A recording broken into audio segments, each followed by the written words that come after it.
Hey guys, tonight we begin with something gritty, grand, and absolutely unforgiving. Life in the Roman Empire. Not as a senator, not as an emperor, no golden laurel crown, no marble baths. Tonight, you're not Julius Caesar. You're just you. Dropped, unprepared, into a world of sandals, sewage, and state-sponsored crucifixion. So before you get comfortable, take a moment to like the video and subscribe. But only if you genuinely enjoy what I do here.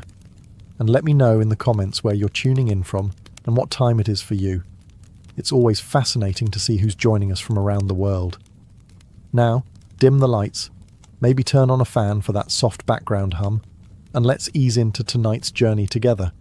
You open your eyes to the sounds of yelling, chickens, and a baby crying somewhere down the hall. Congratulations! You've just woken up in a Roman insula, the ancient version of an apartment building. Think of it as a multi-story death trap held together with dust, prayer, and very questionable architecture.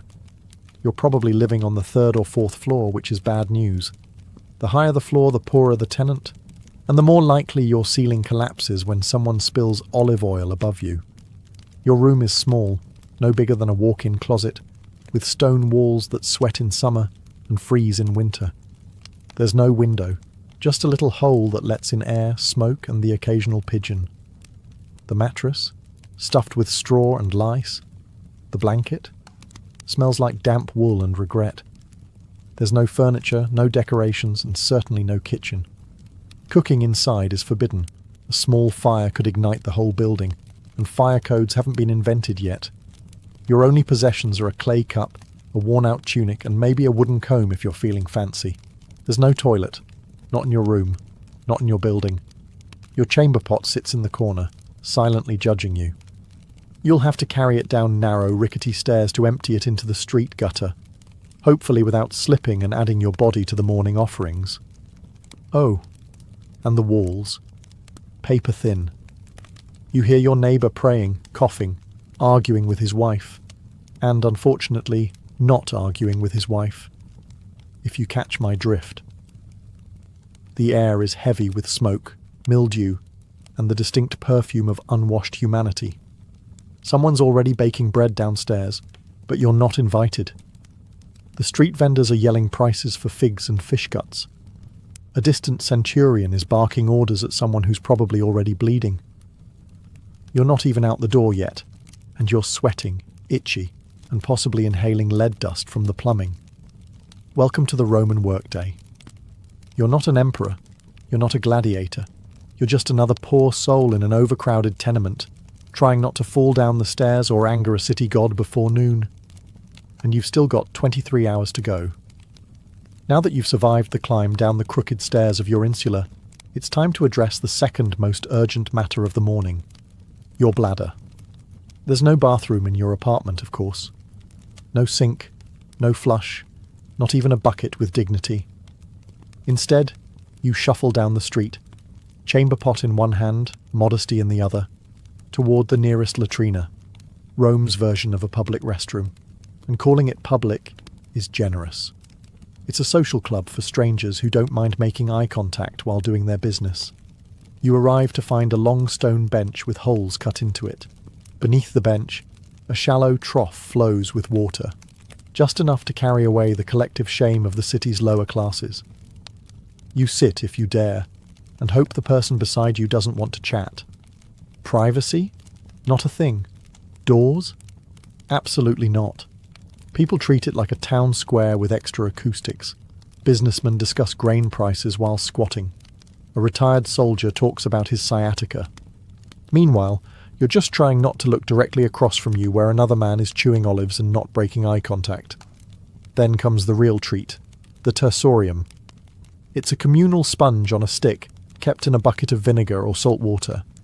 In theory, you rinse it before use. In practice? Well, let's just say the sponge has seen things. Unspeakable things. You wipe, hesitantly, and hope the vinegar did its job. If you're feeling lucky, maybe you brought your own rag. If you're feeling rich, maybe some moss. But chances are you just used what everyone else used, and now carry the quiet shame of shared hygiene.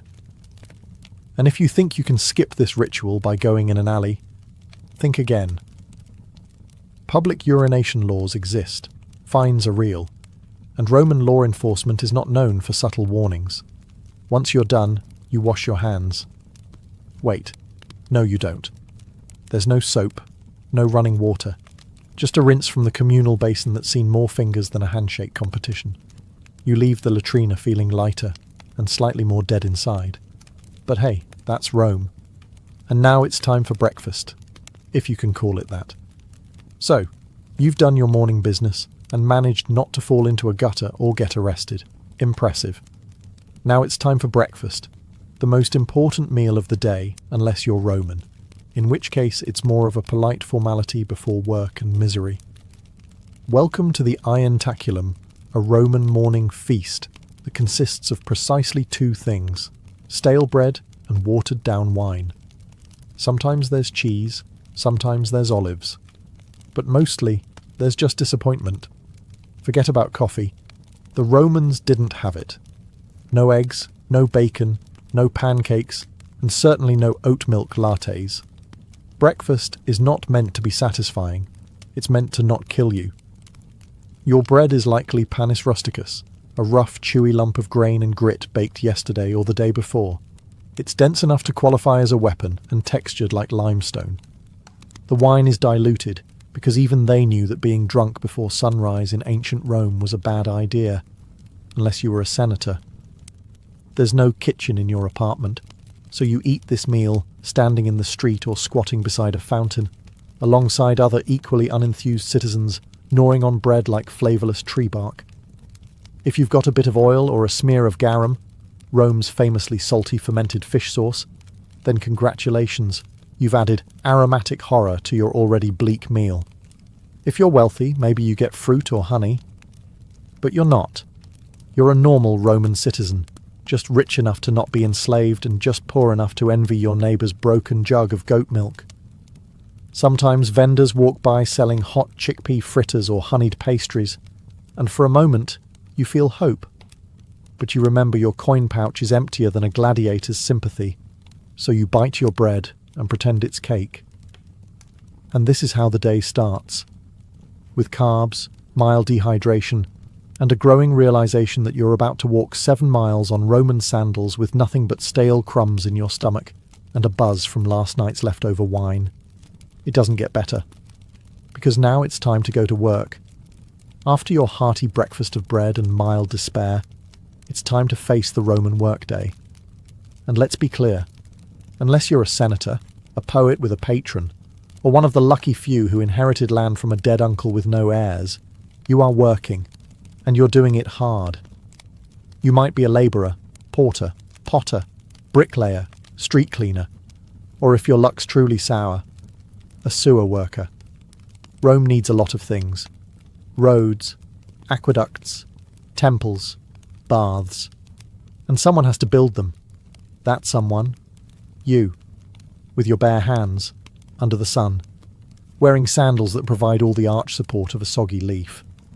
The Roman workday starts early, very early. The sun is barely up, but the foreman already is, yelling in Latin and waving a stick. If you're late, you're docked a day's pay or worse, beaten, shamed or fired, which in Roman terms means you starve with honour. Your tools are basic. You dig with a shovel made of splinters and prayer, carry bricks on your back, and haul water from a cistern that smells like old socks and ambition. There are no gloves, no helmets, just sweat, dust, and the constant awareness that one slip might crush your spine and your career simultaneously. And if you're a craftsman, good luck. You're competing with hundreds of others selling the same clay pots, sandals, or cheap tunics. Underpricing is common, and quality doesn't matter if a richer citizen decides he doesn't like your face. Even more elevated jobs, like messenger, accountant, or teacher, aren't glamorous. You're either running through Rome's chaotic streets with scrolls under your arm, writing numbers for someone who will forget your name, or trying to teach Latin to a group of senators' children who already think they're gods. Women? They're working too, spinning, weaving, selling vegetables, or managing stalls in the markets, plus raising children, plus managing the household, plus not dying during childbirth, multitasking before it was cool. And after all this, you get a short break for lunch. Maybe. If your supervisor isn't in a bad mood or trying to impress a visiting prefect. So yes, you work, or you die trying. Rome may be eternal, but your back won't be, so you've made it through the morning without fainting or being flogged. Now it's time to navigate the ancient Roman street, a chaotic, crowded gauntlet designed by someone who clearly hated personal space and public health. Picture it. The sun's high, the city's buzzing, and the street is alive. Not in a poetic way, in a literal way. Rats, flies, stray dogs, livestock, beggars, merchants yelling in 6 languages, children running wild, thieves pretending to help old ladies while pocketing your coin purse. It's like Times Square, if Times Square had no plumbing and everyone was carrying a goat. Let's talk infrastructure. Roman roads were engineering marvels, perfectly straight, masterfully paved, and usually overflowing with a blend of urine, spilled wine, vomit, animal waste, and the remains of last night's garum sauce. The middle of the street functions as an open sewer.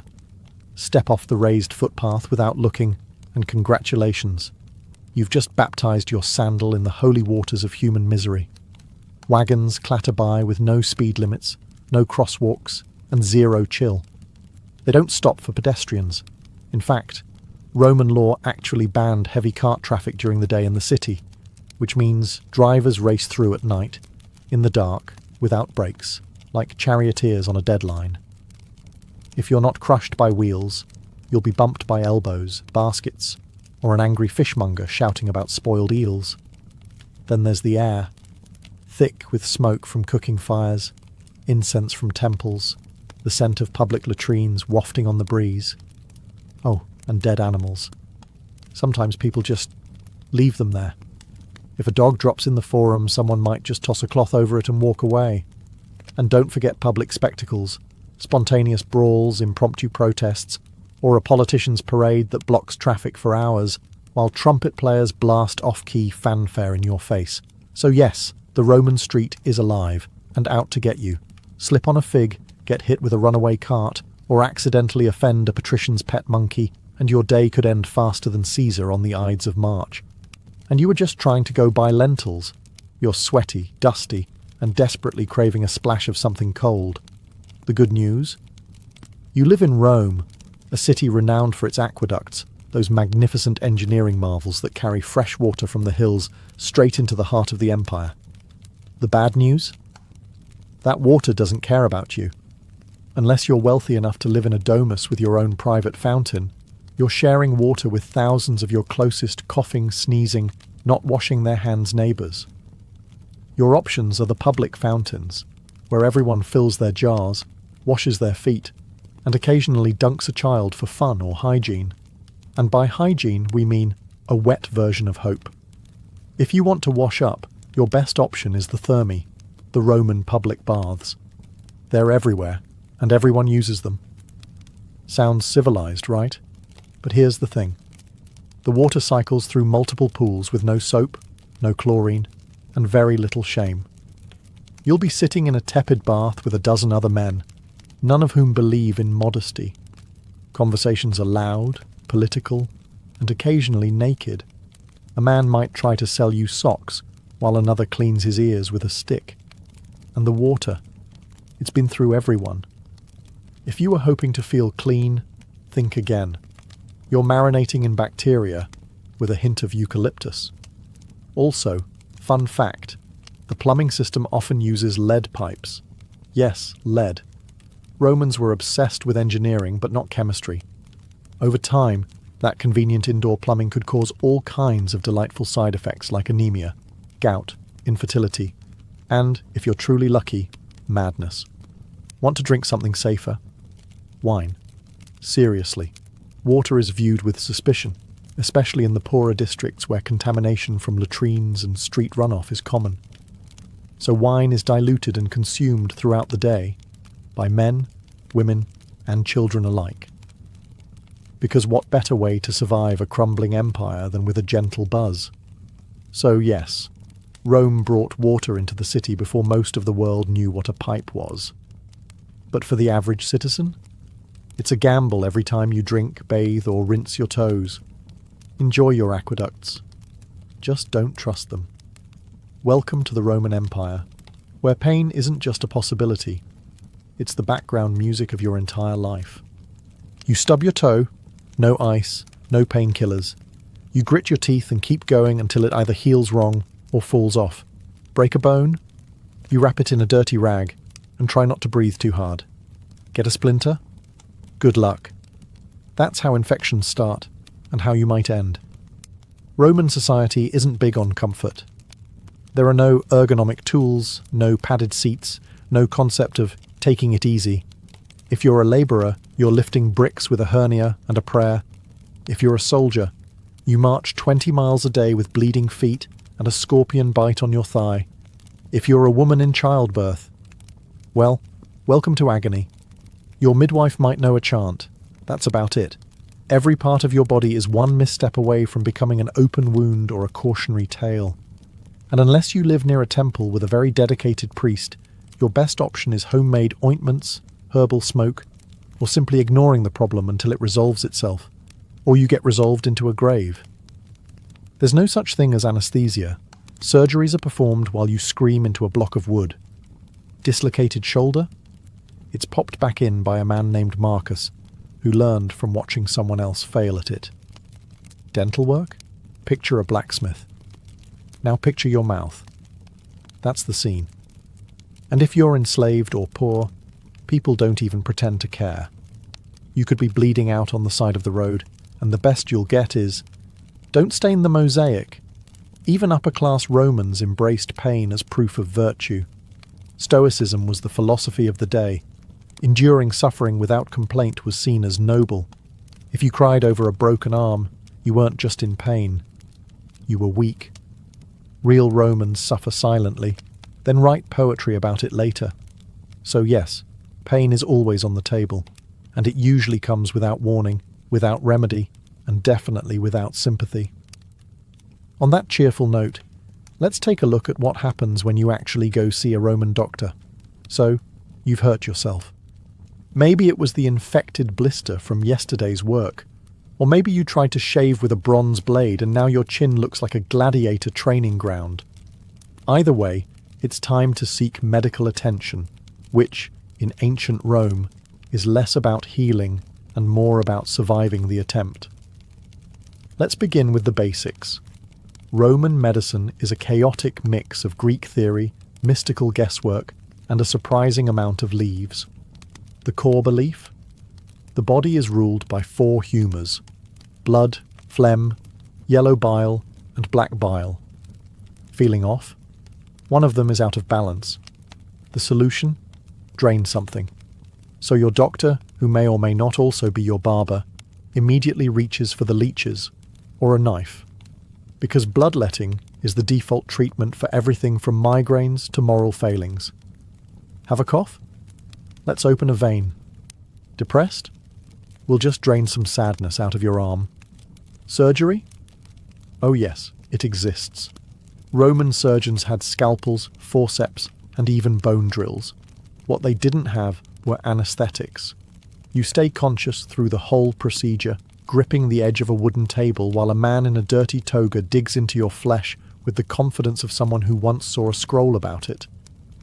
Antiseptics. Not really a thing. They might wash wounds with wine or vinegar, which does help, but also burns like divine punishment. Infection is a common side effect. So is death. Prescriptions vary wildly. You might be given honey, garlic, crushed beetles, or a poultice made of herbs, ash, and very specific types of animal dung. If things get worse, you're advised to sleep in a temple, pray to Asclepius, and hope divine dreams will deliver your cure. And if none of it works, well, your doctor shrugs, your family lights a candle, and your neighbours start whispering about what kind of omen your death might be. It's not that Romans didn't care about health. They just hadn't quite figured out what helped and what murdered you more efficiently. So next time you sneeze, Be grateful for modern antibiotics, and that you don't live in a world where healing often starts with blood loss. After a long day of sweating, bleeding, and dodging carts, you're starving. Time for dinner, or as the Romans called it, cena. Just don't expect anything remotely comforting. Let's start with what's not on the table. No pizza, no pasta, no tomatoes, no potatoes, no chocolate, no sugar, and absolutely no coffee. None of those things had been discovered or imported yet. This isn't Italian cuisine. This is pre-Italy edible survival. You sit down to a wooden bowl of something brown and vaguely hot.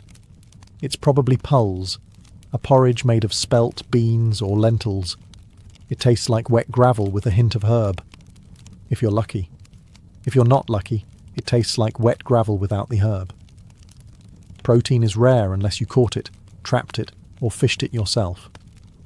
Meat is expensive, and even when you do get some, it's often off. Roman cooking didn't use refrigeration, so preservation meant heavy salting, smoking, or marinating it in garum, a fermented fish sauce that smells like dead ocean and burns your soul just thinking about it. If you're feeling festive, there might be boiled vegetables, hard cheese, or the occasional fig. Rich Romans dined on exotic dishes like roasted flamingo, stuffed dormice, or jellyfish in vinegar, delicacies that mostly scream, "Look at how rich I am and how little I care about taste buds." Your wine is watered down, always. Drinking it straight is seen as barbaric. But don't worry, the water it's mixed with is probably questionable too, so you're just choosing how fast you want to get sick. Dessert? Maybe dried fruit, maybe nuts, or maybe you're fasting because it's a feast day honouring a god who frowns on gluttony. Either way, you're not ending the night with a tiramisu. There are no napkins. You wipe your hands on a cloth shared with 10 other people, or just use your tunic and pretend it's clean. By the end of the meal, your stomach is full but uneasy, and your breath smells like garlic, wine, and slight despair. But at least you're fed. Now all you have to do is survive the Roman nightlife, and trust me, that's not a relaxing stroll. After a long day of grime, toil, and fish sauce, you might be hoping for a little leisure, something to take your mind off your crumbling apartment and the open sewer outside.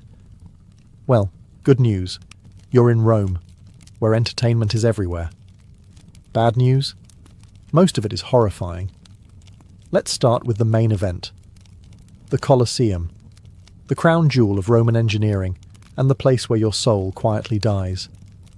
This is where crowds gather to watch men stab each other for sport, wild animals devour criminals, and sometimes, if the emperor is feeling dramatic, reenact full naval battles with real water and real drowning. It's free to attend, which sounds generous until you realise it's free because the state wants you distracted while the Senate raises taxes and quietly annexes Armenia. You sit packed between sweaty strangers, cheering as a gladiator loses a limb. There's blood, sand, and occasional public executions with extra flair. You're clapping. You're not sure why. Feeling a little sensitive? Prefer theatre? Head to the amphitheatre for a Roman play. Maybe a tragedy written in Latin you barely understand, or a farce so bawdy the punchline involves someone pretending to defile Jupiter with a sausage. Subtlety is not the Roman strong suit. If you're feeling sporty, try the Circus Maximus. Chariot races are fast, thrilling, and regularly fatal. There are no guardrails, no helmets, and lots of shouting. Crashes are inevitable and spectacular, and the crowd loves it. They're here for the violence and the betting. Don't cheer for the wrong team unless you're ready to fight your way home. And then there's the street entertainment, fire breathers, acrobats, musicians, con artists, and the occasional philosophical rant from a barefoot man with nothing to lose. If you don't like the show, wait 5 minutes. Something else, or someone else, will start yelling. But behind all of it, there's a strange, brilliant madness. Rome didn't just distract its people. It dazzled them into forgetting how brutal daily life was. It weaponized spectacle. And if that doesn't numb you enough, there's always more wine. Now, let's take a walk through justice. Roman style. Spoiler. It's not comforting. You've survived work, dinner, and a gladiator getting impaled for applause. You might think you're safe now, that as long as you keep your head down, the law will protect you. Ah, that's adorable. In Rome, the law doesn't protect, it reminds. Reminds you that you're small, replaceable, and that mercy is a luxury reserved for statues of emperors. First off, legal status matters. If you're a citizen, you have rights. In theory. You can't be flogged in public unless someone important gets really annoyed and you get a proper trial. If you're non-citizen, justice comes in the form of a fist, a branding iron, or a swift execution outside the city gates. Slaves? They are property. If a slave murders their master, even if the master deserved it, every slave in the household might be executed, just to send a message. That message? Don't even think about it. If you're accused of a crime, don't expect a calm chat with a lawyer. Trials are public theatre. The wealthier party brings witnesses, bribes, and dramatic gestures. You bring your tunic and a sinking feeling. If you cry on cue, that might help. If you have no patrons, pray to Jupiter and hope the magistrate isn't hungover. Punishments are designed not just to hurt, but to deter. Thieves can be branded or have their hands broken. Liars might get their tongue pierced. Fraud? Public flogging or exile, if you're lucky. And if you insult the emperor, it's not jail time. It's death, usually creative. Some crimes require public punishment, ideally in front of a crowd that cheers louder than they did for the morning's beheading. Crucifixion is popular, long, slow, humiliating. It isn't reserved just for Jesus. It's the go-to for rebels, robbers, and anyone the state wants to make an example of. And remember, law enforcement isn't there to help. The vigiles are Rome's version of firefighters and police, underpaid, overworked, and often corrupt. If you're mugged, they might shrug. If you bribe them, they might help you mug someone else. So yes, Rome has laws, written in stone, recited in forums, but they serve power, not justice. Now let's talk about gods, because you're not just obeying men here. You're on Jupiter's turf. After surviving the streets and dodging Roman justice, you may hope to find comfort in religion. A little peace, a little personal spirituality. Nope, not here. In the Roman Empire, religion isn't a private affair. It's an institution. An ever-present cloud of incense and obligation wrapped around every waking moment of your life. You don't choose your gods, they choose you. And there are so many. There's a god for everything. Door hinges, cardia, sewers, cloacina, boundaries, terminus, and even mildew, robigus. You can't walk 5 paces without crossing a shrine. If you don't pause to bow, light a candle, or mutter a prayer, you're not just being rude, you're inviting catastrophe. Maybe not today, but eventually. And when your roof collapses, everyone will nod and say, "Ah, yes, he skipped the Saturnalia offering." Religious festivals fill the calendar, dozens per year. On those days, business stops, animals are sacrificed, and the air smells like roasting bull and wet marble. You attend out of piety, but also fear. Because if the gods aren't honoured properly, they'll retaliate, with plagues, droughts, or a really bad harvest that ruins everyone's lentil supply. Now let's talk about emperor worship. The state wants you to revere the emperor not just as a ruler, but as a living god. You're expected to offer incense at his altar, sing his praises, and never, never roll your eyes during a triumphal procession. That's treason adjacent. If you're caught not participating in public worship, say you're a little too quiet during the Vestalia, or you don't show up to toss grain into the temple flame, you could be labelled impious, atheistic, or worst of all, suspicious. Suspicion in Rome is like blood in shark-infested waters.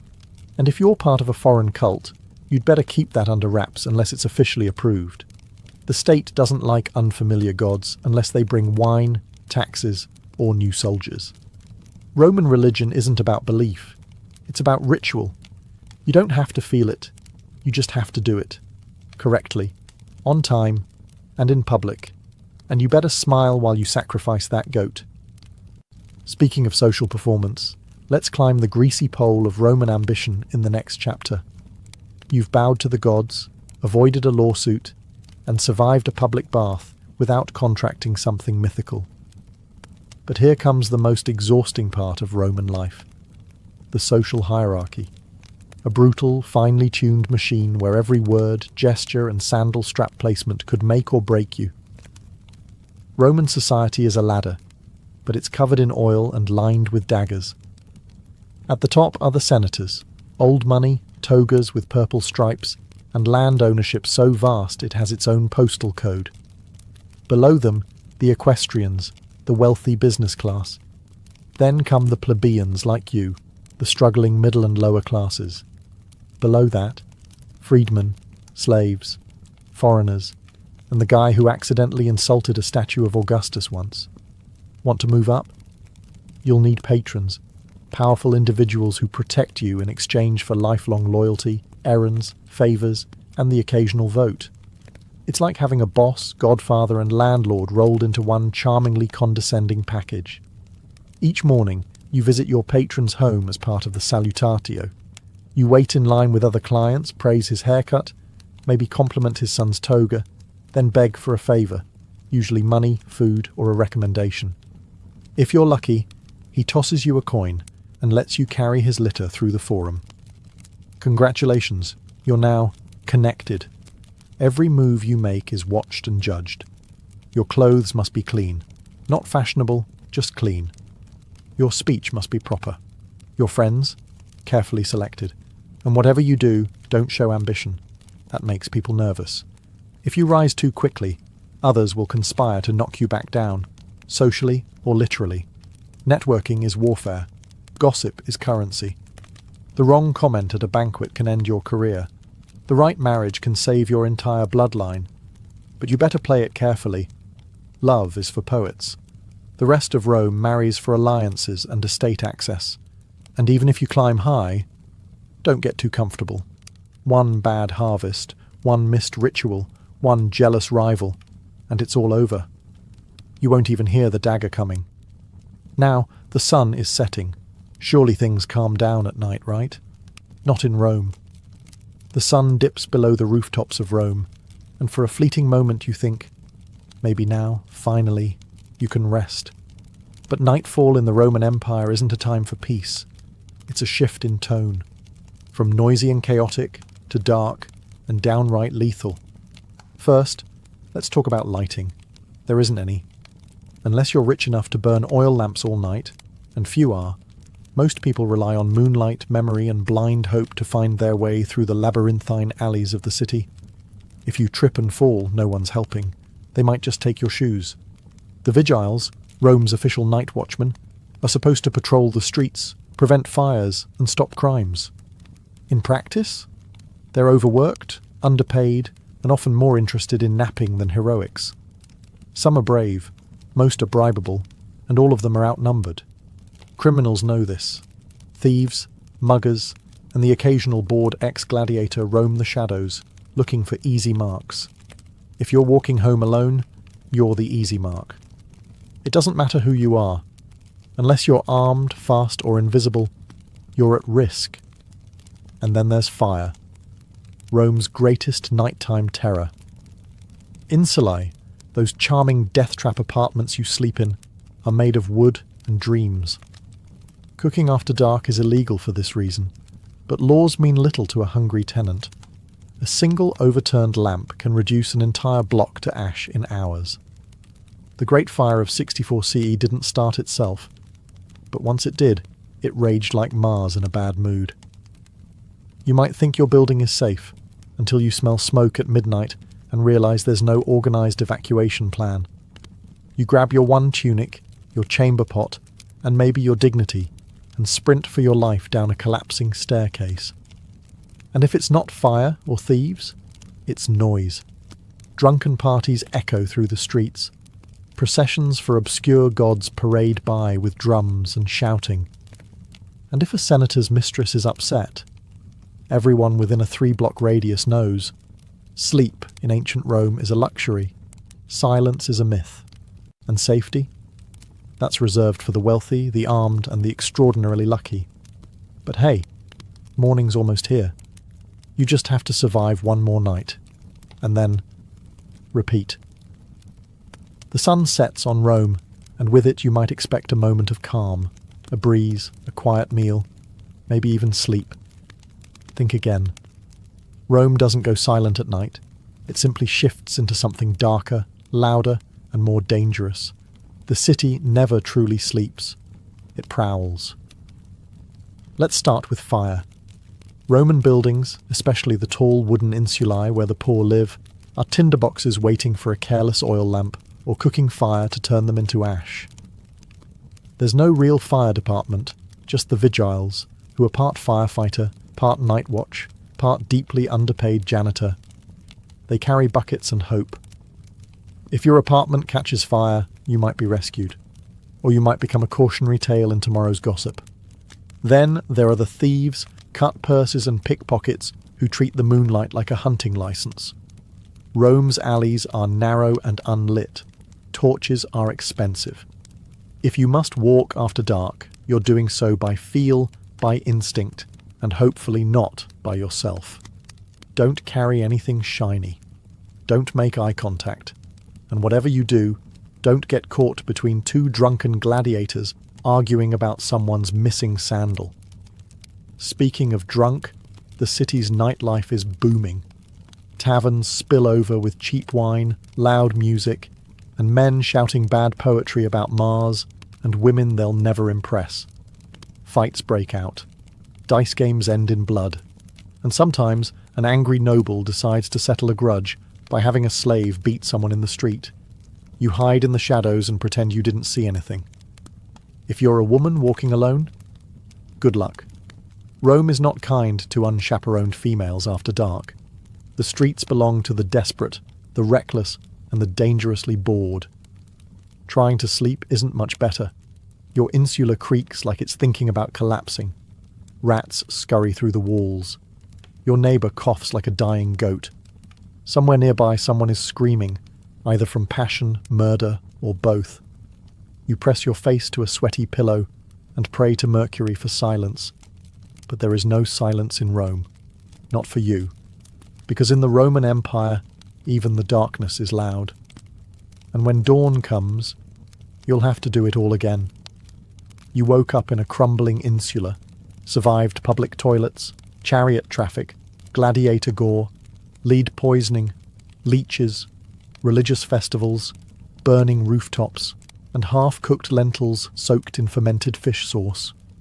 You bowed to gods you don't understand, obeyed laws that don't protect you, and slept through riots, rats, and the occasional public decapitation. You're dirty, tired, possibly infected, and emotionally scarred by the communal sponge. And it's only been one day. Would you last another?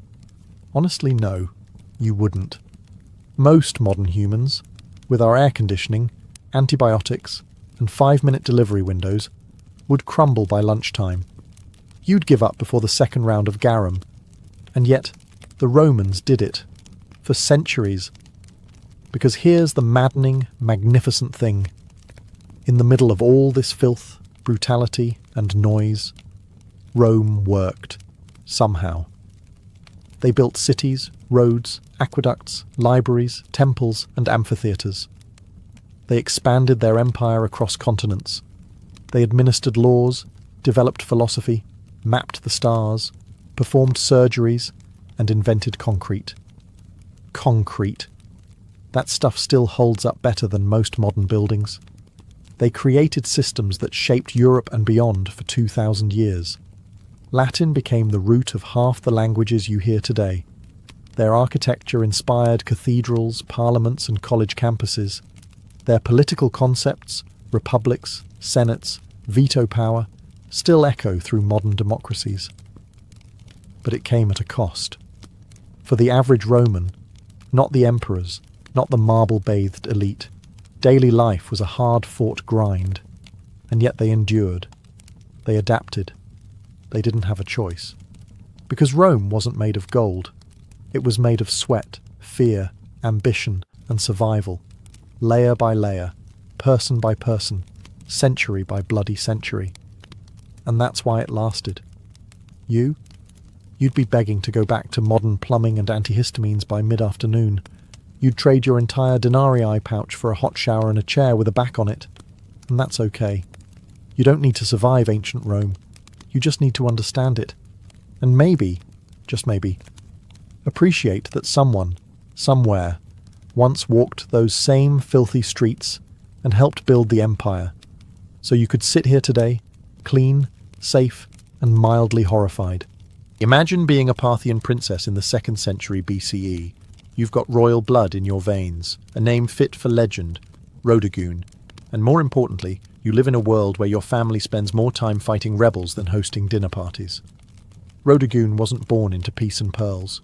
She was born into grit, horses, and the constant possibility that someone might poison your dates. Her father, Mithridates I, was no idle king. He was the one who expanded Parthia from a dusty fringe kingdom into a formidable empire that would one day spar with Rome. But expansion comes with problems, namely rebellions, betrayals, and those neighbours who just won't accept that your army now owns their backyard. As a young woman, Rhodogoon would have grown up watching envoys argue, commanders draw maps in the sand, and palace scribes trying to keep track of who was loyal this week. She wasn't trained just in silk and ceremony. She learned statecraft, command presence, and how to wear armour that didn't clash with her earrings. It's important to understand the role of Parthian women here. While not always given the spotlight, Parthian noblewomen were no strangers to power. Some ruled cities, others plotted dynastic alliances, and a few, like Rhodogoon, became legends not for who they married, but for who they defeated. And defeat she did, but that part comes later. At this point in her life, Rhodogoon's name was already known. She was a symbol, not just of royal lineage, but of Parthian pride. She carried with her the expectation that she'd either marry a king or become one in spirit. She didn't seem content with sitting on the sidelines while cities burned or provinces rebelled. While most royal ladies were being oiled and perfumed, Rhodogoon was likely brushing up on military reports and court logistics. She had no time for vanity, and as fate would have it, she would one day make a vow that involved not washing her hair until a rebellion was crushed. Spoiler alert, it took a while, but before we get to that dusty crown moment, we need to understand what kind of rebellion dares provoke a princess who would rather lead troops than wear gold. The Parthian Empire, grand as it appeared on a map, was more duct tape than marble. Stretching from the Persian Gulf to the edges of Mesopotamia and beyond, it was stitched together by marriages, oaths, and the occasional sword pressed firmly against someone's neck. So when a rebellion flared up in the western provinces, likely in Media or Babylonia, it wasn't exactly surprising. What was surprising was how bold the rebels were. These weren't just disgruntled tax evaders. These were full-blown aristocrats and city leaders, angry at the central power and perhaps emboldened by the young age or absence of a male royal enforcer. They didn't just throw a fit. They took fortresses, silenced Parthian envoys, and essentially told the crown to go polish its own sandals. Now, under ordinary circumstances, the king would have dispatched a general or a cousin with too much ambition and too little brains. But these weren't ordinary circumstances. For reasons still debated by historians, maybe timing, maybe logistics, maybe sheer royal defiance, Rhodogoon herself took command. And not just in the abstract, I'll approve the battle plans kind of way. No, she got on a horse, donned armour, and made a public vow that would become the stuff of legend. She would not wash, comb, or otherwise tend to her hair until the rebellion was crushed. It was bold. It was dramatic. It was, frankly, a nightmare for court stylists. But that vow, dramatic as it sounds, wasn't vanity. It was a declaration. A visual symbol that tied her personal dignity to the fate of the empire. Every time someone saw her tangled, dust-laden hair, they'd be reminded, this isn't over until we win. And that worked. Soldiers rallied. The troops didn't just see a princess. They saw a commander who was literally letting her beauty decay with the war. She embodied Parthian resilience, the kind that didn't rely on thrones but on thorns, dust and sweat. Meanwhile, the rebels probably didn't know whether to laugh or panic. They had expected a general, maybe a diplomat. Instead, they got a furious, unwashed woman who was riding straight for their gates with steel in her eyes and no time for conditioner. And worse, she meant business. When Rodogun set out from the capital, she wasn't escorted by a lavish court parade or showered in rose petals. She was accompanied by cavalry, grit, and the weight of an empire that needed its rebels squashed like an overripe fig. And she looked the part. Gone were any signs of courtly delicacy. Her hair, famously unkempt, began to take on a life of its own, hanging like a banner of war-torn determination. In a world obsessed with appearances, she turned her own into a weapon. The campaign was not swift. This wasn't a single siege, easily resolved with a bribe and a battering ram.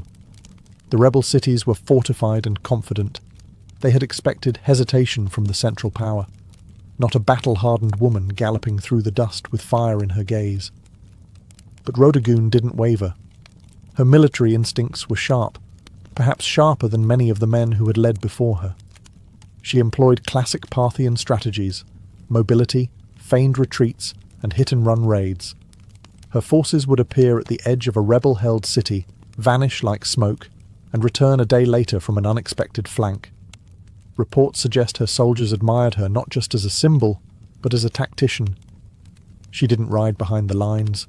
She was up front, dirt under her nails and fury under her helmet. And as the weeks dragged on, so did her hair. It's said that by the third month, the strands had begun to knot into ropes, full of dust and sweat, and the whispers of battlefield prayers. But that only made her more terrifying to her enemies, and more revered by her men. Rebels called her the Witch Queen, not because she practiced magic, but because no noblewoman should still be fighting in the field and refusing a bath. Surely, they reasoned, something unnatural was at work. But there was nothing magical about it, just sheer, unrelenting discipline. By the time her army laid siege to the final rebel holdout, the legend had grown faster than the rebellion had. In taverns and tents alike, soldiers joked that the enemy wasn't afraid of Parthian swords. They were afraid Rodogun would never wash again.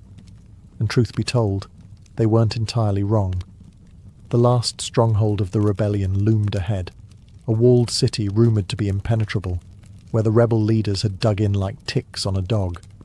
Supplies had been hoarded, archers lined the parapets, and the gates had been reinforced with the kind of smug confidence only traitors possess.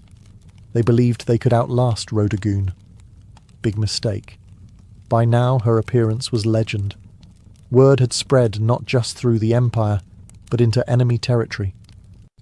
The woman who won't wash, they whispered, has arrived. Some said her hair had turned to iron. Others claimed she hadn't slept in weeks. The myths piled up like siege ladders. But Rodogun was no myth. She was real, and she had tactics. Instead of launching a reckless assault, she opted for a slow, punishing siege, cut off trade routes, intercept messengers, poison wells. The rebels had braced for a battle of swords. Instead, they got starvation. She weaponized time itself, letting her enemies rot from the inside out. And all the while, she camped outside the city with her soldiers, just another commander beneath the canvas tents. She shared their meals, gritty bread and lukewarm wine. She inspected their armour. She led patrols. And she still, despite every opportunity, refused to so much as touch a comb. For her soldiers, the vow had become sacred. No one dared suggest she break it, even in jest. It had become a living embodiment of Parthian pride, a symbol that their suffering wasn't for nothing. Every tangled strand was a reminder. We are still in this fight. Inside the rebel city, morale crumbled. They had expected to demoralize the enemy by holding out. Instead, it was they who began to wither. Their own commanders began to argue. Food ran low. Rumours of desertion began to ripple like cracks through stone. And then came the breaking point. A small gate, left unguarded for just an hour, perhaps out of fatigue, perhaps sabotage, was found by one of Rodagun's scouts. That night, under the cover of darkness and wind, her forces slipped in and opened the main gates from within. By morning, the city was hers, and Rodagun, face streaked with sweat and ash, stood atop the battlements, unbathed, victorious, and utterly terrifying. Victory was not declared with trumpets or parades, it was declared with water. After months of dust, battle, and relentless pursuit, Rodagun stood before her army not in royal robes, but in the same battlefield garb she had worn since the campaign began. Her armour bore dents from rebel blades, her face was lined from sun and strain, and her hair, her wild, matted, filthy hair, now hung down her back like a lion's mane made of wire and legend. But she had done it. Every rebel city had fallen. Every oathbreaker had been brought low. And now, with her vow complete, she could finally do what no one in the Empire had dared attempt to rush. She could wash her hair. According to tradition, and later accounts passed down through oral history, Rodagun summoned her servants not to a golden chamber, but to a public courtyard. She wanted her soldiers, the ones who bled beside her, to witness this moment. Basins were filled, oils were warmed, combs were retrieved from storage like sacred relics. And then, under the open sky, the warrior princess of Parthia, caked in the grime of war, began to scrub away months of rebellion. It was symbolic. Every tangle undone was another city reclaimed. Every rinse of water over her scalp washed away defiance, soaked into the earth as if the land itself had been restored.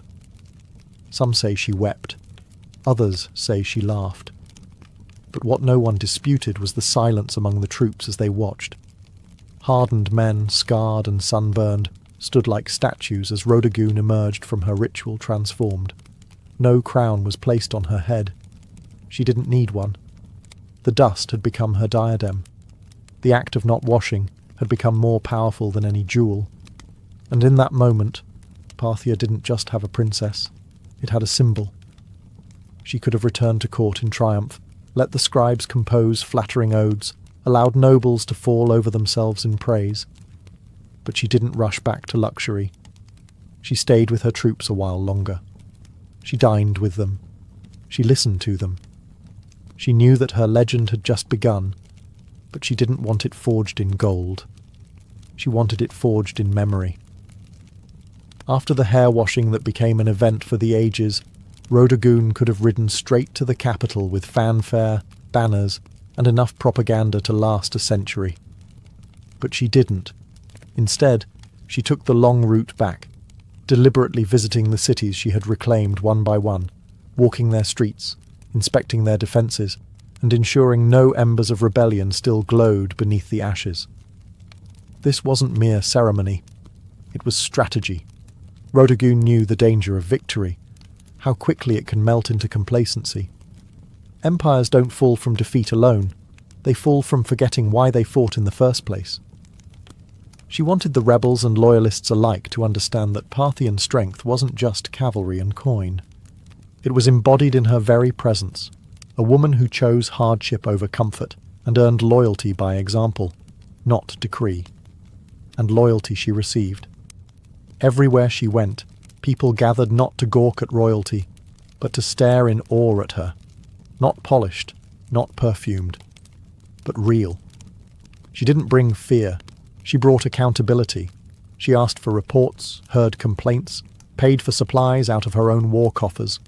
She rewarded cities that had stayed loyal and offered clemency, carefully, cautiously, to those who repented. By the time she reached the royal court, her return had already become a legend. Scribes rushed to record her tale. Artists argued over how to capture her, wild-haired and battle-worn or radiant and reborn. Ministers whispered about the implications. A woman commanding armies, keeping oaths, and now standing at the heart of Parthian power with the loyalty of half the provinces in her hand. And here was the dilemma. What do you do with a princess who is more popular than most kings? Some urged she be married off, as if that would contain her influence. Others wanted her placed in charge of border defences permanently. But Rhodagoon didn't seem concerned with titles or politics. She had proven what she needed to. The battlefield had been her throne, the dust, her crown, and her name, already etched in the hearts of soldiers and citizens alike, needed no royal inscription to endure. She didn't need a coronation. She had already been crowned, not with gold, but with history. In the months following her campaign, Rhodagoon didn't seek the limelight, but it followed her anyway. She became a subject of poetry, sculpture, gossip, and awe. Not because she demanded it, but because she had earned it. Every soldier who'd fought under her command returned with a tale, and every tale made her larger, more enduring, more untouchable. Yet in the palace halls of Parthia, where politics slithered like snakes behind silk curtains, her silence was unnerving. She didn't boast, she didn't lobby, she didn't ask for titles or lands. Instead, she observed, listened, and understood the real battlefield had only shifted from stone walls to whispered conversations. Even the king, her father or possibly her brother depending on the exact moment in the tangled Parthian dynastic timeline, had to tread carefully. Rhodagoon wasn't just popular. She was respected in a way few men at court could compete with. Not adored for beauty or bloodline, but for leadership, for command. She had turned her vow into policy, her filth into folklore. And yet, the silence she kept was as deliberate as any military maneuver. She didn't tell others what she planned next, because perhaps even she didn't know. For the first time in years she wasn't fighting. She wasn't commanding troops or outwitting rebels. She was still, and that stillness unnerved many. What does a woman who conquered without a crown do next? One theory among historians is that Rhodagoon used this silence as leverage. Her presence alone, her every quiet nod or glance, forced decisions. Officials hesitated to propose bad policy for fear she'd frown. Generals delayed campaigns, hoping she might weigh in. Her silence wasn't passive. It was a tool. She had discovered that not speaking could be more powerful than speaking. And so she remained, a living legend walking the palace corridors, her freshly washed hair braided not just in gold thread but in memory. Her very existence challenged the norms. She had proven that Parthian might wasn't confined to masculine hands. It could ride into battle with tangled hair and return with cities at its feet, and all she had to do now was wait. Because sometimes the greatest move is no move at all. As the years passed, Rhodagoon's name slowly faded from the formal records. Parthian scribes, more eager to elevate kings and dynasties than unruly warrior princesses, began to downplay her campaign.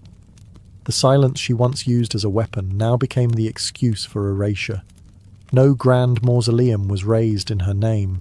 No epic poem commissioned by the state bore her face on golden scrolls. But that's the thing about true legend. It doesn't need permission to survive. In the outposts where her army had marched, in the villages she spared, her name remained a whispered spell. Mothers told stories of her to their daughters, not as a fairy tale, but as a warning to any man who underestimated a woman with a mission. Soldiers recited her tactics as if they were sacred text. And rebels, well, even decades later, they still spoke of her as if she might ride again from the dust, with hair flying like war banners. There's something profoundly unsettling about someone who breaks every rule of their time and still wins.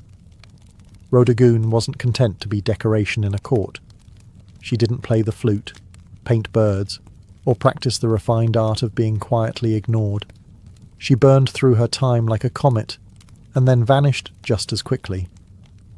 Historians have debated what became of her. Some believe she retired from public life, choosing peace over politics. Others think she remained an advisor in the shadows, shaping Parthian strategy from behind the veil of anonymity. A few romantics claim she rode out one final time to settle a border dispute and disappeared into legend. Never confirmed, never denied. But what's certain is this: her legacy endured where it mattered most, in the people. She may not have worn the crown, but she ruled in ways no diadem ever could. She redefined what loyalty meant. She showed that a vow, even one as strange as refusing to comb your hair, could be as binding as a royal decree, and far more inspiring.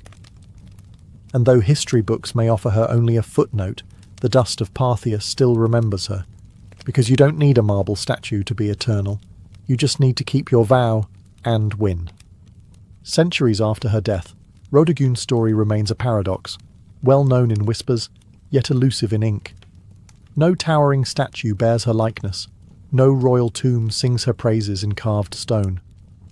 But in the collective memory of those who admire rebellion, endurance and principled ferocity, she is immortal.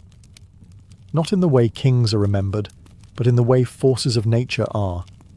She didn't need to conquer foreign lands or sign monumental treaties. What she conquered was expectation. In a world where women were told to wait behind curtains while men spilled blood in their name, Rodogun tore the curtain down and marched out barefoot, helmet in hand. She didn't ask for command. She took it. And the empire didn't collapse. It followed. More importantly, she taught her people a lesson that no decree could enforce. That loyalty doesn't come from fear. It comes from seeing your leader suffer beside you. From watching them choose discipline over comfort.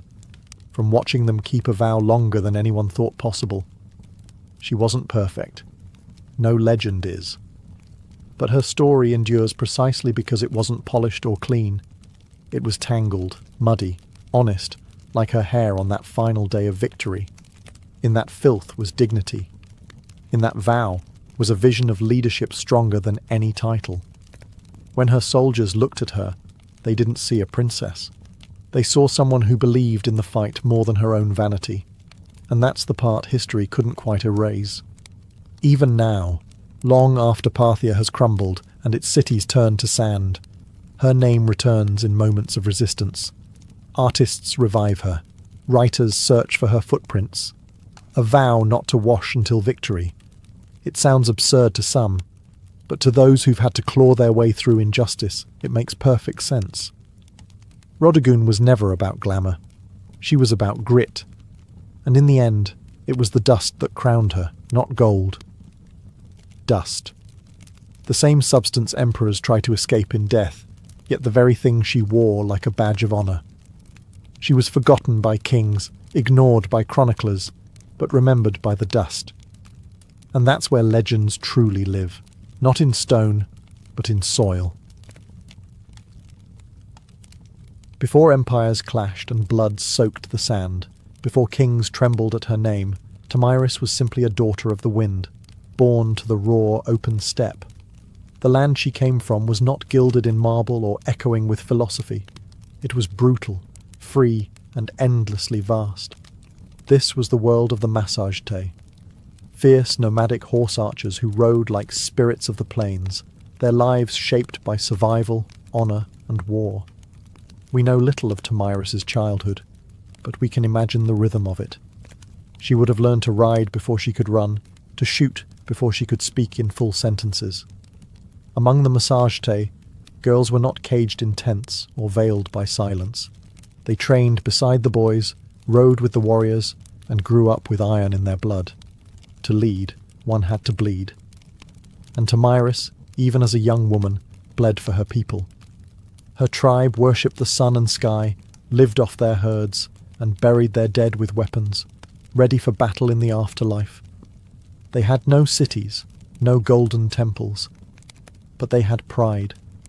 And when enemies approached, they met them not with prayers, but with arrows.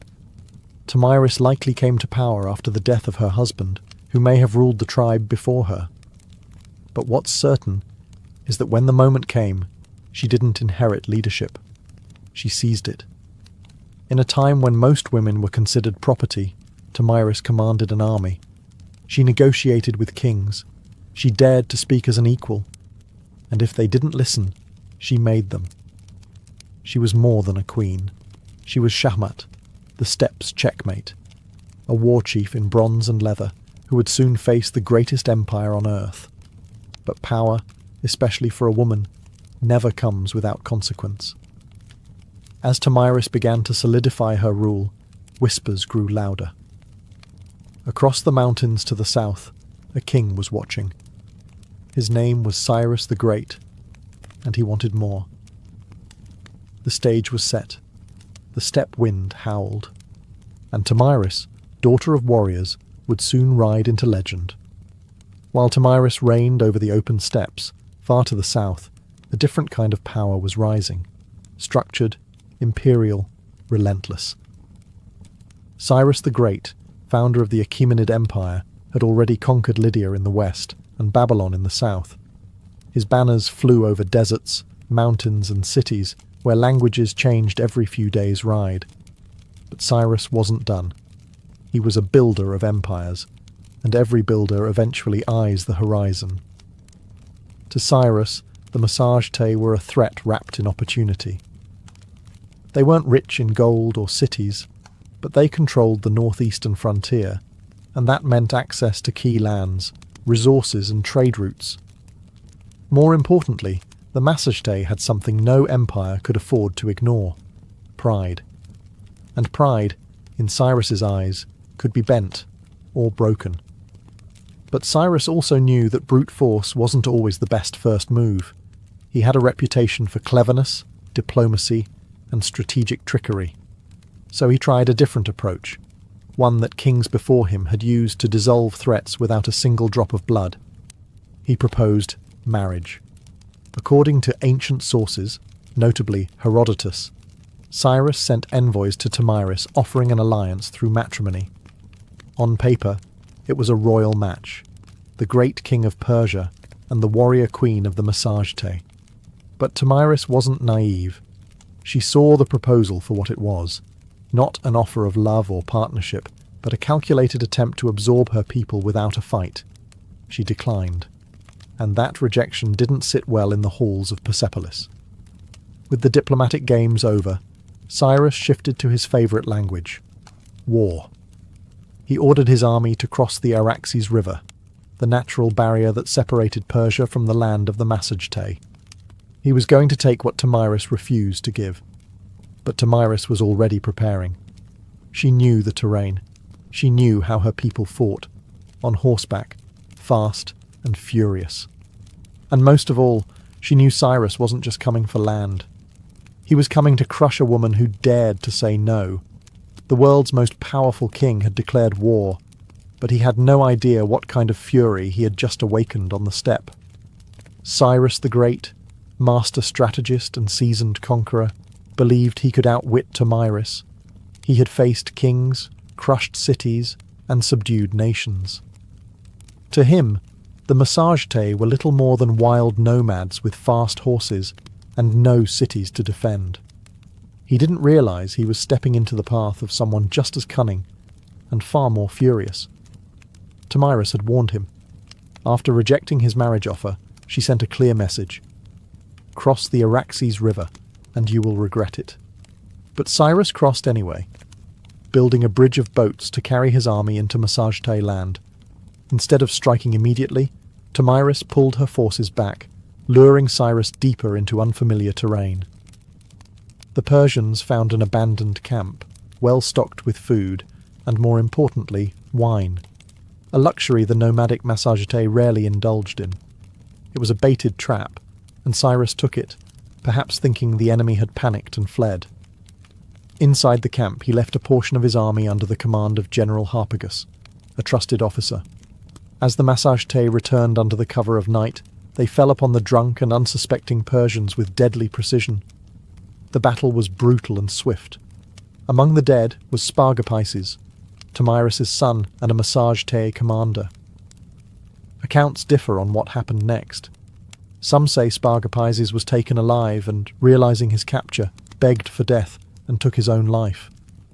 Others claim he was killed in the fighting, but all agree. When news reached Tomyris, something inside her shattered, and then turned to steel. Her grief was volcanic, but her rage, that became legendary. She sent another message to Cyrus. This one wasn't a warning, it was a vow. "You may be a glutton for blood," she said, "but I swear, I will give you your fill." She promised to make the ground run red with Persian blood, and her vengeance would not be quiet. Cyrus had taken her son. He had violated her land.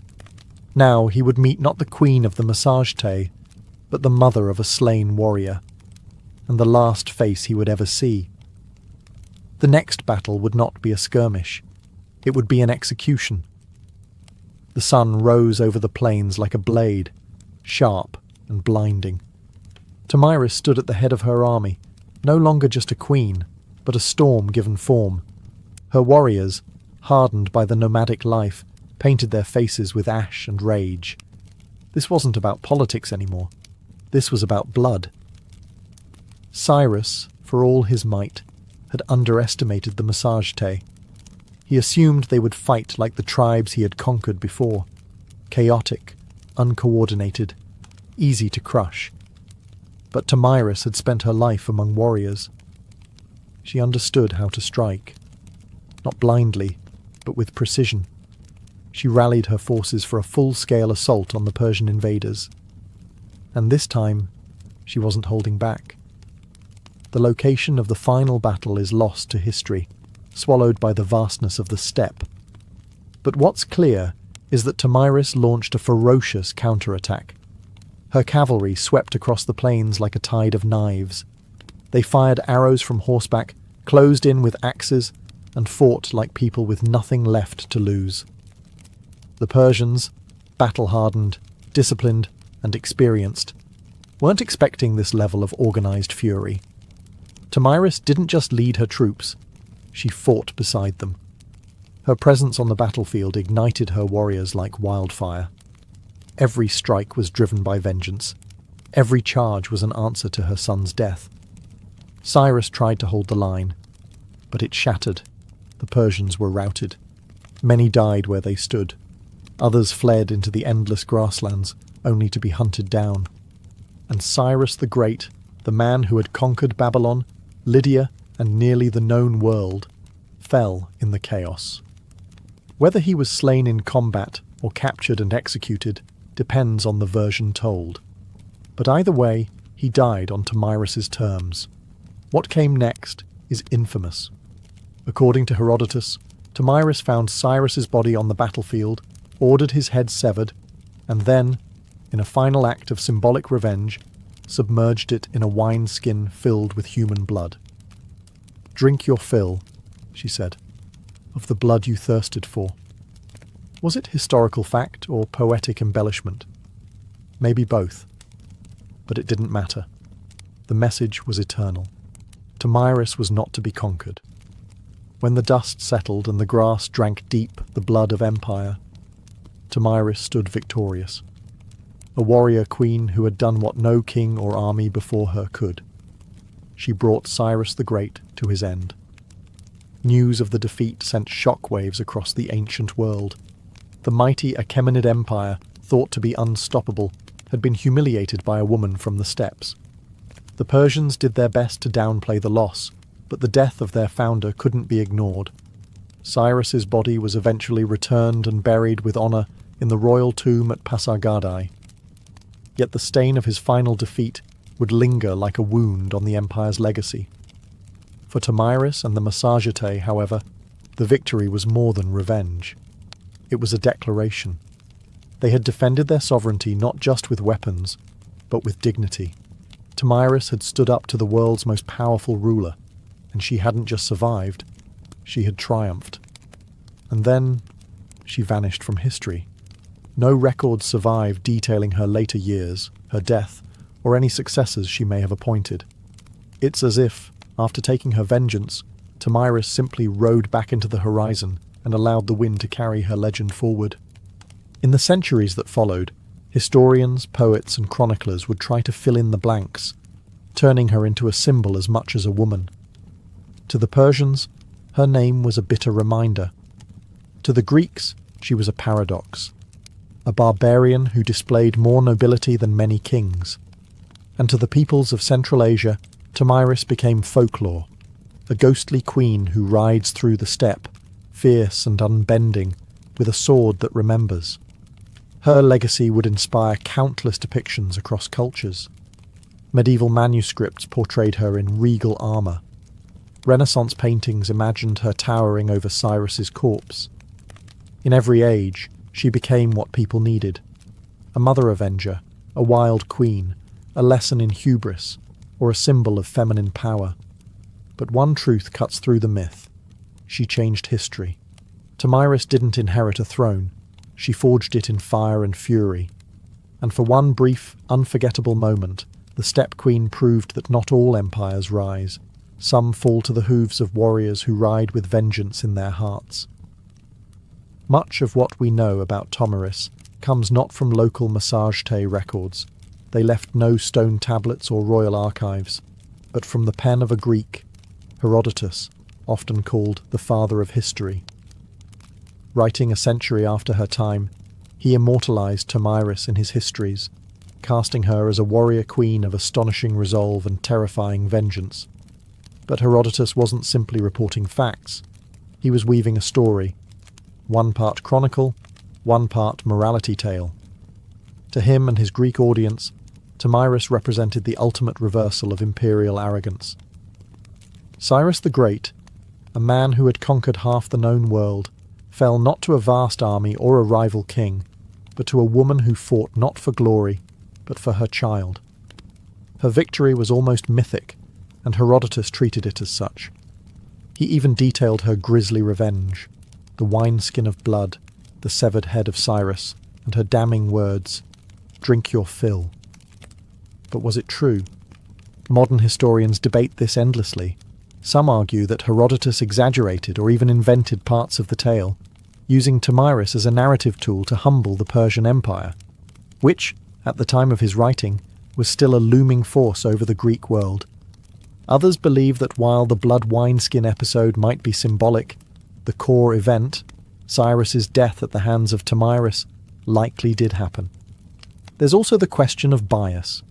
Herodotus, for all his insight, often filtered foreign cultures through a Greek lens. He portrayed the Massageté as wild and free, yet noble, an exotic mirror to Greek ideals of honour and liberty. Tomyris, in that frame, wasn't just a barbarian. She was a moral counterweight to Persian ambition. Still, even if details blurred over time, Herodotus succeeded in one thing. He ensured Tomyris would not be forgotten. Because of him, she became more than a historical footnote. She entered the realm of legend, where facts soften but impact sharpens. And in that space between myth and memory, Tomyris's story found a strange kind of immortality. In a world dominated by kings and conquerors, Herodotus left us a queen who refused to kneel, and left her enemies bleeding in the sand. Though she may have slain one of the ancient world's most iconic emperors, Tomyris never ruled an empire herself. She didn't build cities of stone or inscribe edicts on golden tablets. Her people, the Massageté, were nomads, living not by walls, but by the rhythms of the land, the sky, and the horse. This meant that Tomyris's legacy was never institutionalized. There were no marble busts or royal coins bearing her likeness, no archives to immortalize her decrees. Instead, her story passed on as stories do on the steppe, through firelight, song, and the whispered awe of warriors. The Massageté were one of many powerful tribes of the Central Asian steppes. Their cousins included the Scythians, the Saka, and the Dahai, all expert horse archers who roamed the lands between the Caspian Sea and the borders of ancient China. These tribes were feared by empires for their mobility, unpredictability, and ferocity in battle. Tomyris, as a female leader among them, was rare, but not entirely unique. Steppe culture, unlike many sedentary civilizations, allowed women far greater freedoms. Women rode, hunted, fought, and even led. Among the Scythians, graves of female warriors, buried with weapons, armour, and horse gear, have been found by archaeologists, confirming that the stories of fierce steppe queens were more than just legend. Tomyris stood at the pinnacle of that tradition. Her power didn't come from inheritance or religion. It came from respect, grit and sheer capability. She was a unifying force among scattered clans, a political leader and a military commander in a landscape where survival meant riding faster, shooting better, and fearing nothing. But because the Massage Tay left no monuments, Tomyris became a kind of phantom queen, her name echoing only in the writings of outsiders and in the oral traditions of the steppe. To the Persian scribes, she was a warning, to the Greeks, a marvel, and to her people, likely a memory carried in bloodlines and battle songs, a ghost who rode with them across the plains. Empires may rise and fall in stone, but the stories of the steppe live on in the wind. And Tomyris, fierce, grieving, and unbroken, became its voice. Centuries passed, and the empires that once surrounded the Massagetae rose and crumbled. Cyrus's successors built Persepolis, fought Alexander the Great, and faded into the dusty footnotes of time. But Tomyris? Her legend endured, not in the palaces of kings, but in the hearts of those who refused to bow. Across Central Asia, she became more than a queen. She became a symbol of female strength, of resistance, of the untamed spirit of the steppe. In many ways, Tomyris embodied a kind of defiance that transcended geography. She was not Roman, not Greek, not Persian, and so her story belonged to no empire. That made her dangerous and inspiring. In the medieval Islamic world, chroniclers occasionally mentioned her name, reshaped by language but never quite forgotten. In some versions, she was praised for her justice and vengeance. In others, she was seen as a savage queen, a reminder that power in the hands of a woman could be both glorious and terrifying. By the time the Renaissance rolled around, European artists rediscovered her tale through the writings of Herodotus.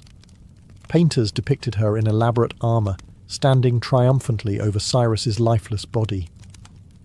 In one dramatic painting, she holds his severed head aloft like a trophy, blood-soaked and victorious. It was theatrical, yes, but also political. These artists were fascinated by the idea of a woman who didn't just survive in a man's world, she won. In the 19th and 20th centuries, Tomyris became a nationalist icon in regions like Kazakhstan, Uzbekistan, and Turkmenistan. Poets and educators reclaimed her as a historical heroine, proof that the roots of Central Asian identity were fierce, proud, and deeply feminine. Her name appeared in textbooks, statues, and even military ceremonies. A woman who had once ruled on horseback with a bow in hand was now riding once more, through memory and myth, through rebellion and pride. In a world that still wrestles with the idea of powerful women, Tomyris remains a challenge. She wasn't perfect, saintly, or tame. She was decisive, brutal when necessary, compassionate only to those who deserved it. She was resistance in human form, and the blood of empire on her hands was a crown she wore without apology. History tends to favour the builders of monuments, the writers of laws, the kings who carve their names into stone. Tomyris did none of these. She left no empire behind, no palace to excavate, no royal seal to decipher, and yet her name still lives, not because she ruled forever, but because she refused to be erased. She stands as a contradiction to how history often remembers women, not as helpmates or footnotes, but as forces of destiny. Tomyris didn't beg for recognition. She took it with blood and fire. She didn't ride behind a king. She rode against one, and won. Her story is retold in classrooms from Central Asia to Europe, not simply because she killed Cyrus the Great, but because she dared to defy him. She wasn't defending an empire. She was defending freedom, a freedom that rode on the backs of horses, that hunted with hawks, that slept under the stars. A freedom that could not be neatly drawn on a map. Today, her statues rise from Kazakhstan's capital cities, and her face adorns coins and textbooks. To modern Central Asians, she is a mother of nations, a link to a pre-Islamic, pre-Soviet, proudly nomadic past, a reminder that their identity wasn't born in submission, but in the cry of battle and the gallop of horses. In a world still divided by power, by gender, by memory, Tamiris is a beacon, not just because she killed a great king, but because she taught us something even greater. That dignity is not given, it is seized. That sometimes leadership looks like a mother grieving her son and refusing to let the killer walk away. We often wonder why some names survive while others vanish. Tamiris survived because she was unforgettable, because in a time when women were expected to disappear into the tents of men, she rose, blade in hand, fury in heart, and carved her story into the flesh of history. Empires fall, statues crumble, but legends ride, and somewhere, in the whispering winds of the steppe, a queen still gallops, unbroken, undefeated, and utterly unforgettable.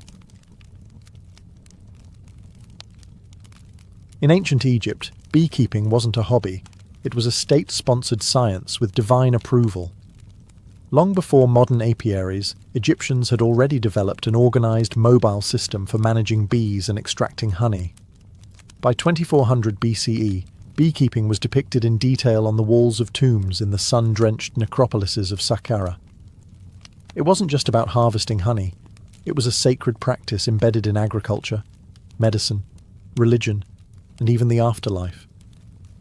The Egyptians used horizontal clay tube hives, typically stacked in rows and laid on their sides. These were nothing like modern wooden boxes. They looked more like terracotta drain pipes, and they were carefully designed to be relocated seasonally. As the Nile's floodwaters receded and flowers bloomed along its banks, hives were moved up and down the river to follow the nectar flow. This transhumance method was incredibly advanced for its time, almost like ancient GPS for bees. Beekeepers used clay or stone pipes to blow smoke into the hives, calming the bees before honey extraction. Without protective suits, these keepers had to rely on careful timing, experience, and a fair bit of courage. Honeycombs were removed gently, and the honey was collected not just for food, but for medicine, mummification, and sacred rites. Honey was considered a gift from the gods, a divine substance associated with Ra, the sun god. According to Egyptian myth, bees were born from the tears of Ra as they fell to earth. This wasn't poetic fluff. It shaped how the Egyptians treated bees, as messengers between the mortal world and the divine. Honey was used in temple offerings, funerary rituals, and even as a currency in trade. It also had a prominent role in medicine. Ancient papyri list honey as a key ingredient in over 500 remedies, mixed with herbs, wine, or milk to treat wounds, infections, and gastrointestinal issues. Its antibacterial properties were known, even if the science wasn't. Beeswax, too, was harvested and used in cosmetics, embalming, and even in writing tablets. It had value beyond the hive, becoming part of daily life for scribes, priests, and healers alike. In Egypt, the hive wasn't just a source of sweetness, it was a symbol of balance, healing, and celestial order, carefully cultivated under the watchful eyes of both humans and gods. While Egypt gave beekeeping structure and sanctity, ancient Mesopotamia gave it something equally vital: laws. The cradle of civilization didn't just master irrigation, writing, and city building, they also knew the value of honey and the importance of protecting its production. Though Mesopotamian beekeeping wasn't as visually celebrated as in Egyptian tombs, its traces are found in cuneiform tablets and legal codes, suggesting a quietly sophisticated practice. References to bees and honey appear as early as the Sumerian period. In Akkadian and Babylonian texts, there are mentions of ninsur, meaning bee gardens or apiaries. These spaces were often attached to temple grounds or royal estates, suggesting honey production was an elite-controlled resource. Honey and beeswax were used in religious offerings, medicine, food, and trade. And losing a hive could be a serious economic blow. The most telling piece of evidence comes from the Code of Hammurabi, dating to around 1754 BCE. While most of the code is famously devoted to issues like theft, injury, and agriculture, a few lines directly address bee disputes. If someone allowed their bees to swarm into another man's field, and the bees caused damage, they were liable. If honey was stolen, restitution had to be made, sometimes in the form of silver or replacement jars. In a world where almost everything was counted in grain, the fact that honey warranted its own legal protection speaks volumes. Mesopotamians also understood bees as more than just insects. Some texts describe them as divine messengers, even linking them to Ninurta, the god of agriculture and war. Beeswax, in particular, was valued for sealing documents and creating ritual figurines. It was both practical and mystical, part of both bureaucracy and magic. Though the exact design of Mesopotamian hives isn't fully preserved, scholars believe they may have used mud brick or woven basket hives, similar to early Levantine styles. These would have been kept in shaded gardens or rooftops, protected from the harsh summer heat. Mesopotamian beekeeping was less about worship and more about structure, regulating resources, ensuring fairness, and maintaining the economic balance of a society where even a bee sting might end in litigation. Here, the hive was not just a biological wonder. It was a microcosm of order, law, and the civilizing impulse itself. In the rugged highlands of Anatolia, long before the Greeks took center stage, the Hittites were quietly mastering the art of beekeeping, and they weren't treating it like a backyard hobby. To the Hittites, bees were sacred agents of purity, messengers between realms, and essential to both agriculture and the spiritual health of the kingdom. Unlike Egypt and Mesopotamia, where beekeeping was a blend of science and economics, the Hittites took a more ritualistic approach. In religious texts from the 14th and 13th centuries BCE, bees are mentioned not just as producers of honey, but as active participants in purification rites. One famous Hittite ritual text describes a ceremony in which a bee is summoned to go and remove the evil, the impurity, and the wrath of the gods. The bee is then released, not killed, a rare show of mercy in ancient rites, suggesting a deep reverence for the insect. The Hittites valued honey for its taste and its sacred utility. It was used in libations, sacrificial offerings, and anointing rituals, often combined with wine, milk, or grain. Honey wasn't just consumed, it was poured, burned, and blessed. It served as a medium between human intention and divine reception. In terms of practice, evidence suggests the Hittites used clay or woven hives, likely stored in protected enclosures near temples or royal estates. Though the archaeological record is sparse, parallels with neighbouring Levantine and Syrian traditions hint at portable tube-like hives, possibly made from straw and mud, stacked and managed much like those in Egypt. Beekeepers in the Hittite world likely operated under temple control, their work deeply embedded in seasonal festivals and state rituals. Honey was not a mere commodity. It was a tool of diplomacy, healing, and spiritual cleansing. The bee, small and unassuming, held symbolic weight that far exceeded its size. The Hittites also contributed a vital piece to the global understanding of bees. They recognized bee migration. Some surviving texts describe the seasonal behaviors of swarms, linking blooming patterns with honey flow, an insight that shows how closely they observed their environment. In Anatolia, the hum of the hive wasn't background noise. It was a sacred frequency, vibrating through the bones of gods and kings alike. The ancient Greeks didn't just study bees, they admired them, feared them, and modelled society on their mysterious order. To the Greeks, the hive was more than a place of honey. It was a living metaphor, a model for the ideal city-state, a symbol of divine order, and a source of endless scientific curiosity. Greek beekeepers advanced the science of apiculture with a blend of practical knowledge and philosophical flair. Unlike earlier civilizations that used stationary clay hives, the Greeks developed movable terracotta hives with removable lids and sections. These allowed easier access to the honeycomb without destroying the colony, an early step towards sustainable harvesting. They also mastered the art of smoke control. Using ceramic bellows and clay smokers, they would puff smoke into the hive entrance, sedating the bees before honey extraction.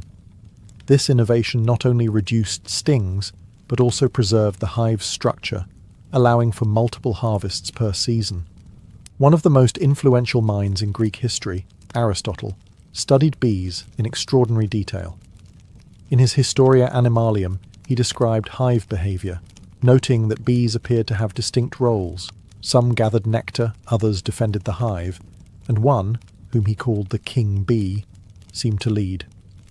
Although he got the gender wrong, Aristotle's observations laid the groundwork for centuries of bee research. Honey held a revered place in Greek culture. It sweetened wine, preserved fruits, and flavoured cakes. It was also used as a base for medicinal salves, especially in wound care, and was seen as a divine gift. The Greeks believed that ambrosia, the food of the gods, was a mixture of honey and wine. The bee itself had mythological significance.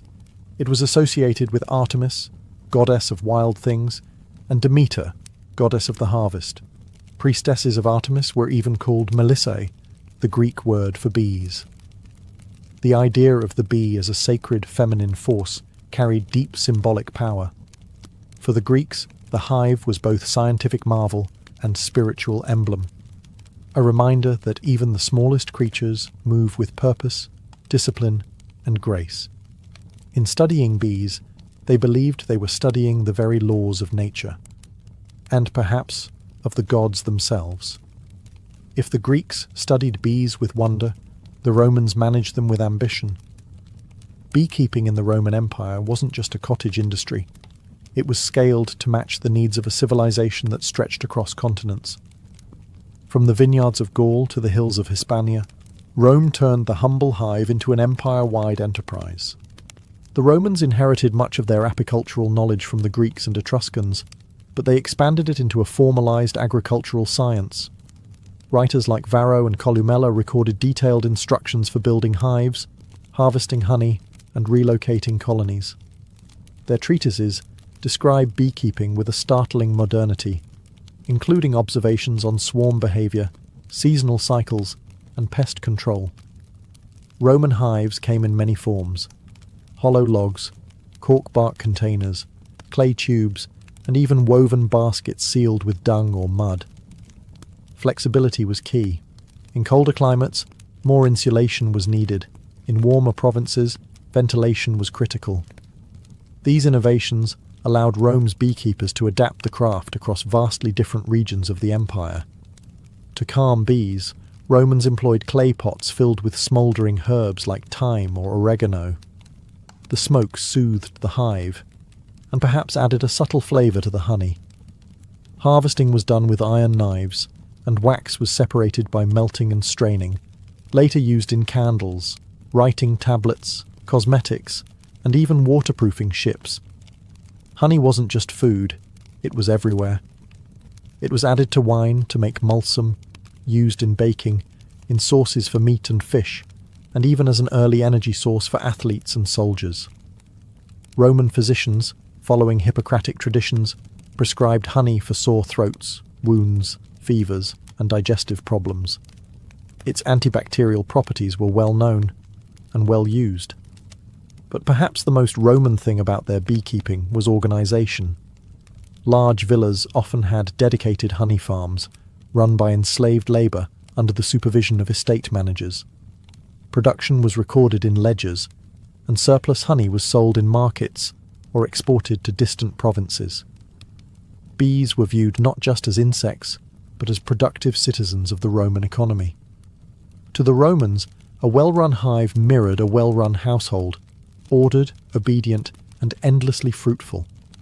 While ancient civilizations cultivated bees for honey and wax, many also saw the hive as a doorway to the divine. Across Egypt, Greece, Mesopotamia, and beyond, bees weren't just insects. They were spiritual beings, buzzing between worlds, delivering messages from gods, and offering sacred gifts like honey that bridged the natural and supernatural realms. In Egypt, bees were directly tied to divine creation. As mentioned earlier, mythology claimed that Ra, the sun god, shed tears that turned into bees upon touching the earth. Honey was used in temple offerings to please deities and accompany the dead into the afterlife. The bee also became a royal symbol. Pharaohs of Lower Egypt bore the title, he of the sedge and the bee, connecting their authority to the cosmic harmony of the hive. In Greece, the bee held powerful feminine symbolism. The priestesses of Demeter and Artemis, goddesses of fertility and wilderness, were called melissae, or bees. These women were considered channels between the divine and mortal realms. The Oracle of Delphi, one of the most important religious centres in the ancient world, was believed by some to have originally been presided over by bee priestesses. Even the famed Pythia, the Delphic prophetess, was sometimes called the Delphic bee. The hive itself was often seen as a microcosm of perfect order, disciplined, selfless, and productive. Philosophers and mystics compared bee society to ideal human society: cooperative, industrious, and reverent. The Stoics admired bees for their instinctive sense of duty. Early Christians would later adopt the bee as a symbol of chastity and resurrection, noting how bees create but do not lust. In the magical traditions of Mesopotamia, bees were invoked in ritual purification. In some Hittite ceremonies, a live bee was released after absorbing the impurities of the community, literally carrying sin away on its tiny wings. Honey and wax were burned in sacred fires, used in crafting protective amulets, and embedded in magical texts for blessings and healing. The bee was more than a metaphor. It was a bridge. A creature that lived in nature's hidden spaces, made golden food without killing, and stung only in defense. To ancient peoples, bees weren't just miraculous, they were mystical. To the ancient world, honey wasn't just delicious, it was divine medicine. Long before bacteria were discovered, people instinctively knew that honey could clean wounds, soothe coughs, and preserve the body. It wasn't magic, though it often felt like it. It was chemistry, centuries ahead of its formal explanation. In Egypt, honey was a cornerstone of ancient medicine. Medical papyri like the Ebers Papyrus, circa 1550 BCE, list honey in over 500 prescriptions.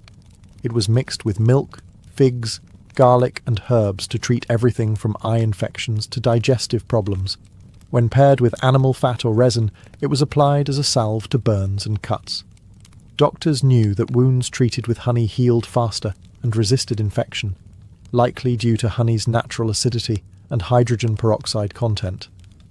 The Greeks followed suit. Hippocrates, the father of modern medicine, prescribed honey for respiratory problems, ulcers, and fatigue. He used honey mixed with vinegar to create oxymel, a tonic used to clear phlegm and reduce fevers.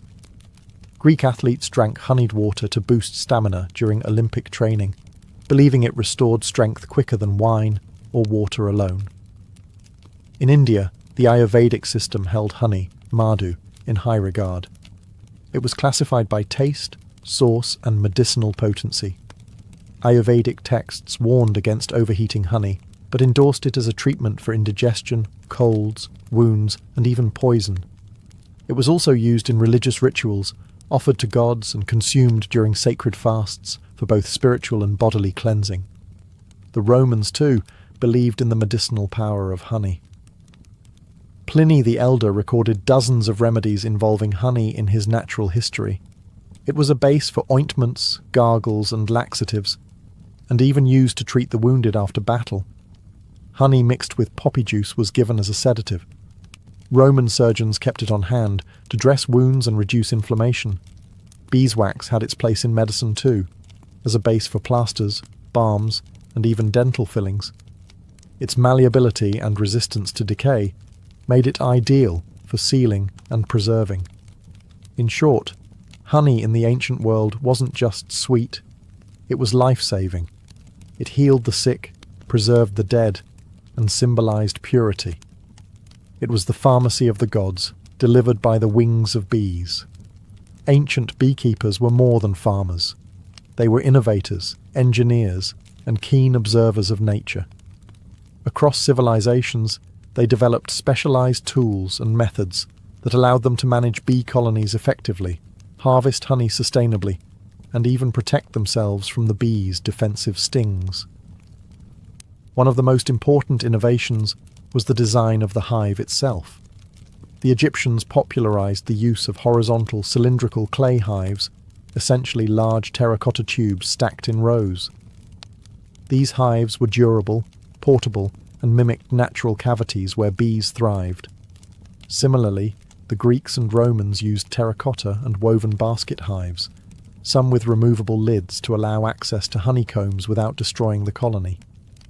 The ability to inspect and harvest without killing the bees was revolutionary, paving the way for modern sustainable apiculture. To safely extract honey, ancient beekeepers employed smoke to calm the bees. The Greeks invented clay smokers and bellows, designed to direct smoke into the hive's entrance. The smoke masked alarm pheromones released by guard bees, reducing their aggression. Romans refined this by burning fragrant herbs such as thyme or oregano, which soothed the bees and possibly imparted subtle flavours to the honey. Harvesting tools varied. Wooden or bronze knives were used to slice combs carefully. Sometimes, honeycombs were pressed to extract liquid honey, and wax was melted and filtered for later use. Beekeepers often wore minimal protection, relying on experience and careful technique to avoid stings. Suits and gloves were millennia away. Ancient texts reveal that beekeepers also observed bee behavior meticulously. They understood swarm cycles, seasonal patterns, and the importance of moving hives to optimize nectar collection. Some cultures practiced transhumance, relocating hives to follow flowering plants' bloom, similar to modern migratory beekeeping. Additionally, honey storage was a crucial aspect of ancient beekeeping.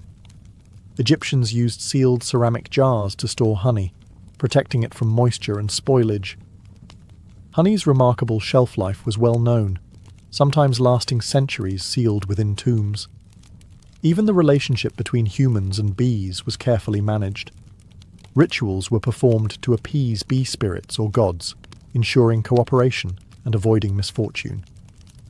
This spiritual care was as vital as the physical tools in maintaining a productive hive.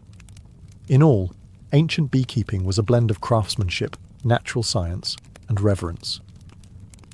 The tools and techniques they developed set foundations that still influence modern apiculture. The ancient practice of beekeeping laid the groundwork for a relationship between humans and bees that continues to this day. Far from a simple agricultural activity, early beekeeping was an art and science that influenced medicine, religion, economy, and ecology across civilizations, shaping the way we understand nature and sustainability. From the Nile Valley to the hills of Anatolia, from the temples of Greece to the farms of Rome, ancient beekeepers honed methods to protect and sustain their colonies. Their innovations in hive design, smoke use, and seasonal management allowed for sustainable honey harvests, a practice crucial for both survival and trade. The respect they showed for the bees' life cycles helped foster a model of harmony between humans and nature. Their understanding of honey as a medicine informed the early pharmacopoeias of Egypt, India, and Rome, influencing healing practices that persist in traditional medicine worldwide. Honey's antibacterial and preservative properties became the foundation for wound care and remedies, while beeswax shaped early technologies in cosmetics, art, and construction. The symbolic and spiritual meanings attributed to bees and honey in ancient cultures also endure. Religious rituals honoring bees and honey continue in various traditions, reflecting humanity's ongoing fascination with the hive as a metaphor for order, cooperation, and divine blessing.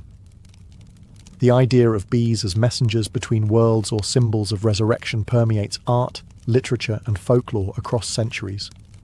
Moreover, the ancient practice of migratory beekeeping, moving hives to follow floral blooms, is echoed in modern commercial apiculture, essential for crop pollination and global food production.